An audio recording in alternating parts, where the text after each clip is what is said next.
Let's continue to press the federal government to do their job on the border, but let's say Texas is tired of holding its breath and we're going to secure and control our border. Yes. Amen.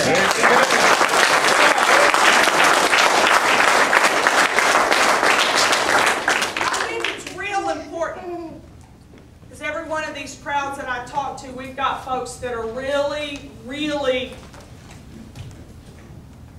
upset about the illegal immigration.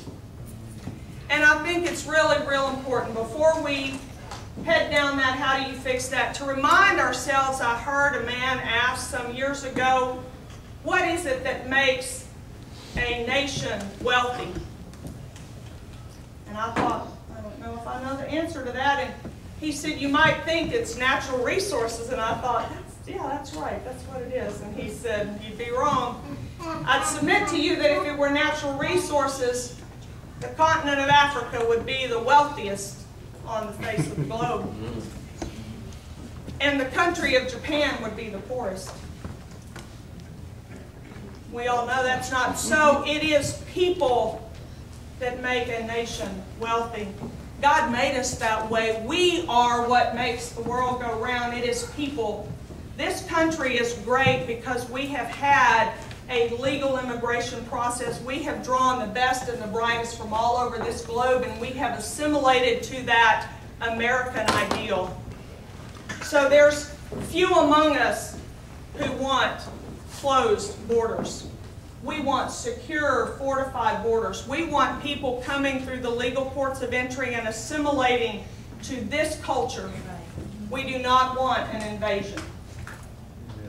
And so Texas is going to have to lead in securing and controlling that border. I said, we're all shaking our heads. The question is, how do we do that?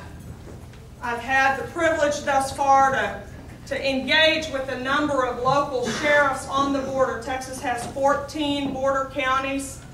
There is a coalition, the Texas Border Sheriffs Coalition. Those men are working together. They include amongst themselves 6 counties that have land within 25 miles of the border. Sheriff Arvin West, who is the sheriff in Hudspeth County, 1 county east of El Paso, is the chairman of that association. And I met with him a couple of weeks ago in Hudspeth County, and I said, I want your overview of the border, but I really want to talk to you about Hudspeth County. It's my intention to visit every border county and visit with every sheriff and talk with them about the problems unique to their county. Tell me about Hudspeth County. And he said, we have 96 or 98 miles of border. The western section of our county is ag land. We can see from far distances away. We can see a man coming across that border and we can apprehend him pretty easily. The eastern half of the county is rocky cliffs and it's a little more difficult. He said, I'm fortunate as a sheriff.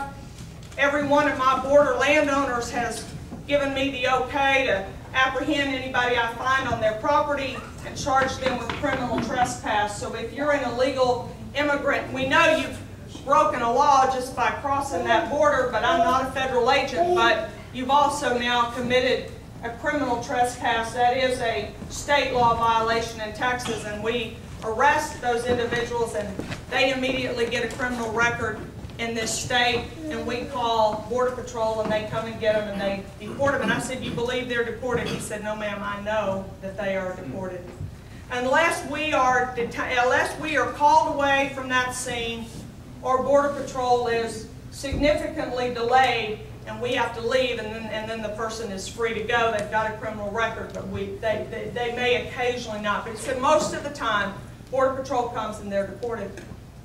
I had a similar conversation with Clint McDonald. Clint is the sheriff in Terrell County. He's been in law enforcement there about 13 years. He said he's seen over those 13 years a dramatic change in the traffic across his border. He said in my county, when I first started, there was traffic. Yes, there was. There were illegals coming across. They were coming primarily for ag-related work. We don't know why they didn't go through the process. I'm still trying to figure that out. Is it that it's too cumbersome, or why do you just break the law instead of doing the right thing? I don't have those answers yet, but he said those people, when they came, primarily left no trail that they'd come, and if they stopped for shelter, they left the place better than they found it. That's not true today. He said everything in the path is being destroyed. The problem that he has in his county is 9 times out of 10, when he apprehends someone who has just destroyed a property, he calls the absentee landowner, and the landowner says, oh, that's okay, let him go. He said, no victim, no crime. So he finds himself kind of hog-strung because he doesn't have anything that he can prosecute. See, people have private property rights in Texas, and so we need to work with those landowners to help them get to a point where they're willing to help local law enforcement enforce that border. I'm anxious to talk with the border sheriffs all up and down. Arvin said in his county he's got 1 legal port of entry. He said, but I have 9 footbridges built over the river years ago. They're maintained by the International Boundary Commission. He said, Deborah, they probably pass your hospital ADA standards. You can get a wheelchair across them. That's how well maintained they are. I said, why haven't you closed those? They're not legal ports of entry. There are no border sheriffs there, border patrol agents there watching those bridges. He said, they'd throw me in jail that quick. I said, what about the state of Texas? Can Texas close those paths? He didn't know. Can Texas close those bridges? Yeah. Why haven't we closed those bridges? If we're serious about enforcing traffic through the legal ports of entry, why don't we close those bridges? That seems simple. I was at a tea party in North Houston on Monday night. Someone asked me about the voluntary deportation through Presidio. I don't know if you've heard or read anything about that. On Monday night I had not. On Tuesday the governor was on talk radio in Houston talking about that. And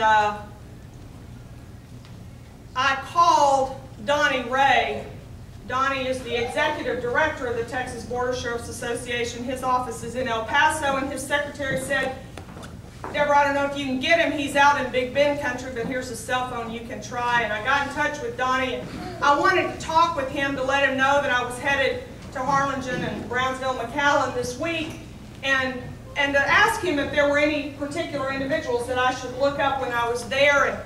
And as we concluded that conversation, I said, by the way, I understand you're out in Big Bend country. Are you in Presidio by any chance? What's going on with these deportations? There are 37,000 voluntary deportees, illegal immigrants, being deported from Arizona, bused through the Marfa sector in Texas, and down to Presidio, and asked to walk across the bridge into Okinawa at Presidio. 94 people a day. I don't think they have 94 hotel beds in Okinawa.